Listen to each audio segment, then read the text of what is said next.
Since the release of Doom Eternal, the fans have been screaming for a Horde mode. And why wouldn't they be? If the combat is the heart of the game, why not have a mode that focuses entirely on combat? Well, the genius minds of Proteh and Solart have finally granted our wish. The Horde Mode mod for Doom Eternal came out last week, and it has consumed my life. This is something that can easily steal an entire day from you if you're not careful. This mod breathes new life into the game, and it's incredibly addicting. At the end of this video, I'll tell you exactly how to set up Horde Mode on your PC. Skip to this time if you just want the instructions. Horde Mode puts you in the Slayer Gate of Exultia, armed only with the combat shotgun and its mods. You face a wave of imps and soldiers, and then each wave gets progressively more difficult. The second wave gives you the heavy cannon, your choice of weapon mod, the equipment grenade, and it introduces the Arachnotron. What's really fun right from the start of Wave 2 is that I'm targeting weak points again. After hundreds of hours of Doom Eternal, and especially playing Brawler mode, I haven't been doing that. Now, as I'm being consumed by massive numbers of fodder enemies, it becomes hard to set up tricks like grenade plus full auto to delete Arachnotrons, so I'm targeting their cannons just to get some breathing room.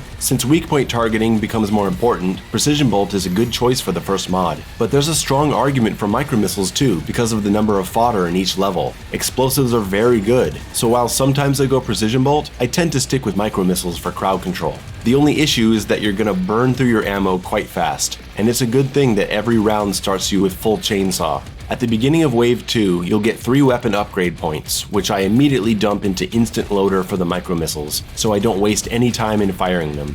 Cacodemons soon make an appearance, and oh boy, these guys love to teleport. Oh god, Cacodemons, they're super cheap and I love it. Wave 3 is when things start to get interesting, as it gives you your choice of Rune, Sentinel Crystal, the Blood Punch, the Flame Belch, and 3 more upgrade points. The Blood Punch is great to have here because say hello to the Hell Knights. They've never felt more oppressive than they do here. You're gonna get backed into corners, stuck in large groups of enemies, so punch your way out and retreat. If you die at any point after Wave 2, which you will, you'll notice a wonderful detail of Horde Mode. Every time you reset to Wave 1, you keep everything you've unlocked up until moment of death.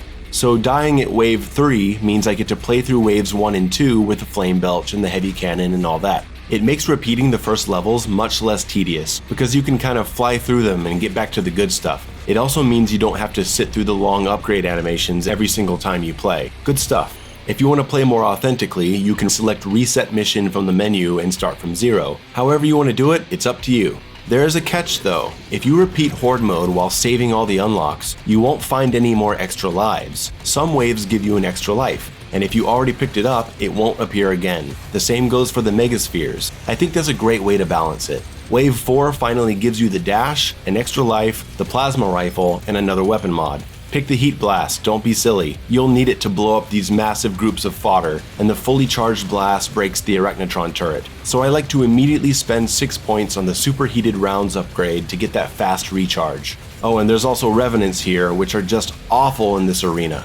Wave 5 gives you another crystal, which I put into Quick Draw Belch to keep my armor supply up. You're gonna take a lot of damage, so it almost feels required, because Wave 5 gets a little crazy. It introduces the shield guys, who have never felt like a bigger problem than they do here, and fucking Dread Knights. Dread Knights are so bad in Horde Mode. Dread Knights take more to kill than Hell Knights, and when things get chaotic, it's hard to focus on them, so you end up leaving them alive for too long, and then they sneak up on you and kill you immediately. They're the worst. Wave 6 is when things start to get real. It gives you the Ice Bomb, 2 suit tokens, which I like to put into Hot Swapper, and another crystal. Things start getting really cramped with the introduction of the Mancubus. Like the Dread Knights, they're hard to focus on with so much going on around you.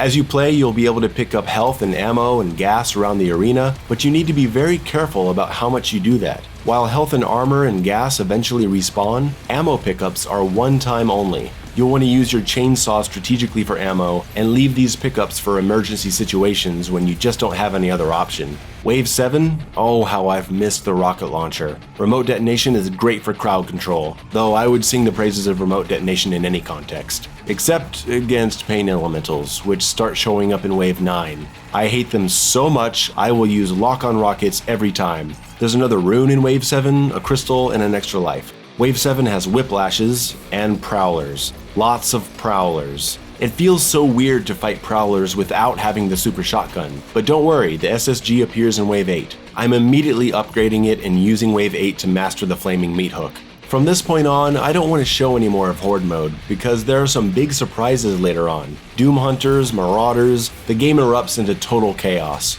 I haven't beaten it yet, I think I've made it to Wave 9, 12. I may not be able to beat it, because while I'm a pretty good Doom Eternal player, I'm also pretty sloppy and I get overwhelmed by so much happening on screen. If you want to play Horde Mode, and you absolutely should, I'll make it really simple for those of you who don't know anything about modding.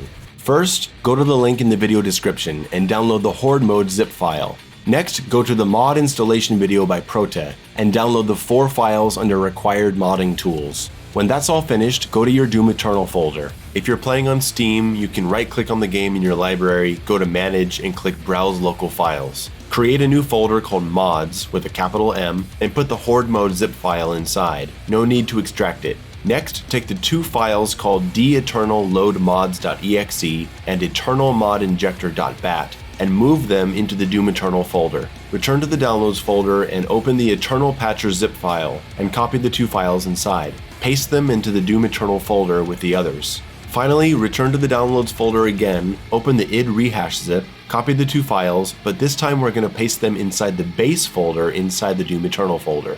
And we're all done. Now this file here, eternalmodinjector.bat, that's the file you click to install Horde Mode. It'll open a prompt and you'll have to press enter to continue, wait for it to install, and it's going to back up your previous game files, and the game will eventually start. In the menu, you'll create a new save file, and when you start it, it'll send you straight to the Exaltia Slayer Gate. If you want to play the game without Horde Mode, I recommend that you delete the save file first, and then you'll need to go into the Doom Eternal folder and remove the Horde Mode zip file from the mods folder. You can place it somewhere else. Next, run the injector.bat file again to clear out the mod.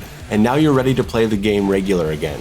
So that's it, guys. Enjoy Horde Mode. The creators are working on even grander ideas for Horde Mode later on, so this is just the beginning. Have fun. Oh, and be careful with the Seek and Destroy rune. It can cause you to launch through the upgrade station directly into the totem to start the wave, and you'll miss all those upgrades. So unequip that rune when you're opening that stuff. Later.